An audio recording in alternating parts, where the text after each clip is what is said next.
Let me ask you something. Have you ever made a decision and immediately or months later wondered, why did I do that? Maybe you chose a path because everyone else was choosing it. Maybe you reacted out of emotions and said something you couldn't take back. Or maybe you trusted the wrong person, avoided a hardcore choice, or rushed into something before you had the full picture. If we are being honest, you have been there. We all have been there. But here is what separates the people who keep making the same mistakes from the ones who grow past them. It is not intelligence, it is not opportunity, it's how they think. Today, we are going deep on 2 skills that will quietly change your life if you take them seriously. That is critical thinking and problem solving. They're not just school subjects, right? They are life skills, and most people are never taught properly. Hi friends, welcome back to Zentrum community. My name is Quincy, and if you are new here, this channel exists for one reason: to help young people like you grow intentionally, build the right skills, and show up powerfully in your generation. I'm not far ahead of you. I'm not speaking out of unreachable place. I'm a few steps ahead, walking the same road. And one thing I've noticed both in my own life and in the life of young people I work with is this: most of us are taught what to think. Almost none of us were taught how to think. We were given answers, but rarely choose to find ourselves. And the gap, it shows up later in the decisions we regret, in the confusions we feel, in the moments we freeze when life demands clarity from us. So today, I want to give you something practical. Let's talk about how to actually think better. Stay with me. What is critical thinking and why does it matter? Let's start with a definition, but not a textbook one. Critical thinking is the ability to slow down your mind enough to examine what's actually true before you act. It's the pause between stimulus and response. It's the question before the conclusion. It's choosing wisdom over impulse. You live in a world that is designed to make you react fast. Social media rewards hot take, not careful thinking. Conversations move quickly and silence feels awkward. Decisions are pressured with "you have to choose now." And in that environment, the person who can slow down, who can pause, assess, and think has a serious advantage. There are 5 questions every critical thinker asks when you are faced with any decision, piece of information, or situation. Train yourself to ask these questions. Number 1, is this information actually accurate? Number 2, what evidence do I have and where did it come from? Number 3, am I seeing the full picture or only part of it? Number 4, what assumptions am I making? And the last one, what might I be missing? Those 5 questions sound simple, but I promise you, if you actually ask them consistently before making decisions, before forming opinions, before reacting, your life would look different. Think about the decisions you've seen people around you make. Someone chooses a career because their parents expect it, without even asking, is this actually right for me? Someone enters a relationship ignoring obvious red flags because emotions overrode judgment. Someone follows a financial trend, invests money they can't afford to lose, and learns the hard way. Critical thinking doesn't just guarantee perfect decisions, but it dramatically reduces avoidable mistakes.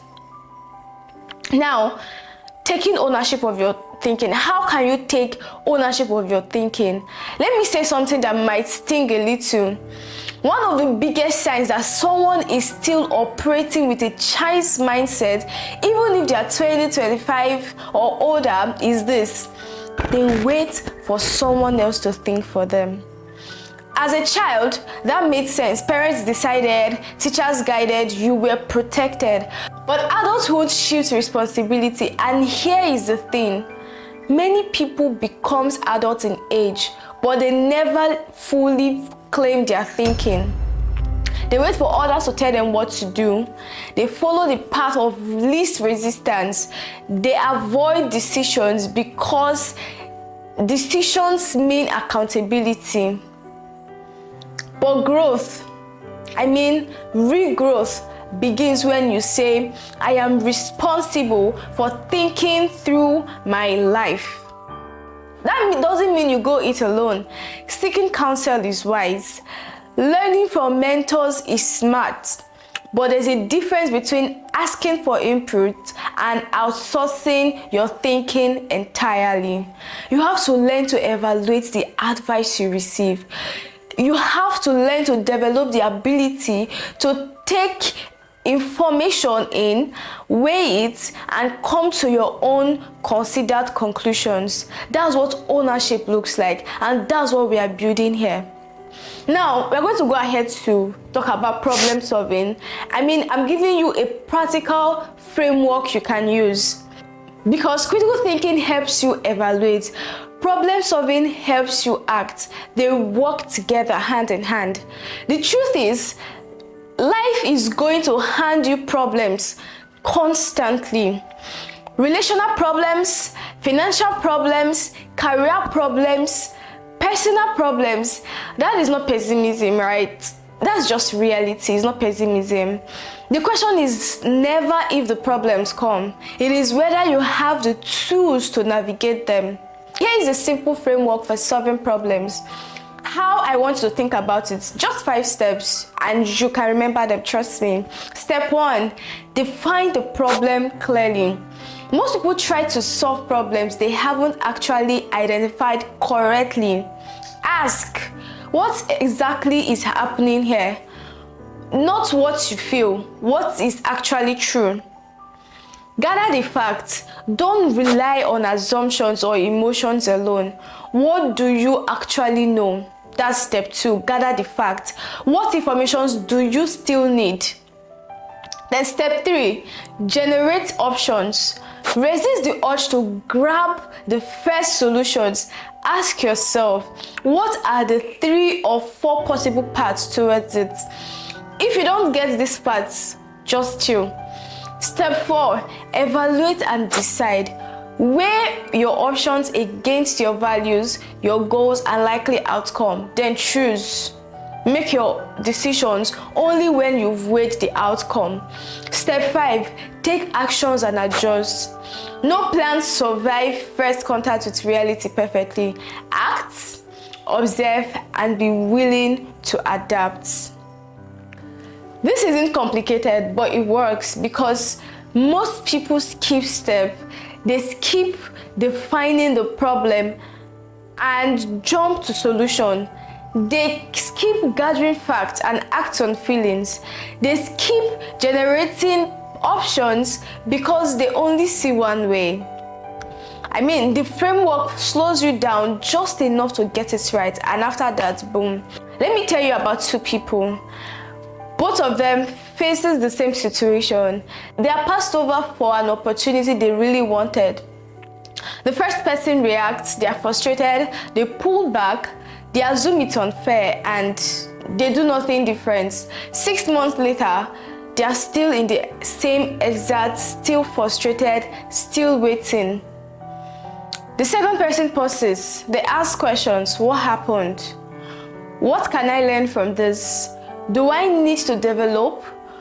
Who can give me honest feedback? They identify what needs to change. They make a plan and they get to work. A year later, their lives looks very different. Why? Even though with the same starting point, different thinking, completely different outcomes. It's a pattern we see play over and over again. because the quality of your thinking determines the quality of your decisions, and the quality of your decisions shapes the directions of your life. So learn how to pause and to think. So friends, here is what I will leave you with. Critical thinking and problem solving are not talents you are born with or without. They are skills, and every skills improve with intentional practice. Starting today, I want to challenge you to do just one thing. Before your major next decision, pause. Ask the 5 questions, walk the 5 steps. It won't feel natural at first. Slowing down really does when the world keeps pushing you to react. But discipline in thinking is one of the most powerful investments you can make in yourself. You are the generation that is going to lead, build and shape what comes next. And the world needs young people who knows how to think, not just react. So be that person. If this video added something to you today, do me a favor, share it with someone in your circle who needs to hear it. And if you have not subscribed yet, now is the time. Until next time, stay zeroed in. I'll see you in my next video. Bye.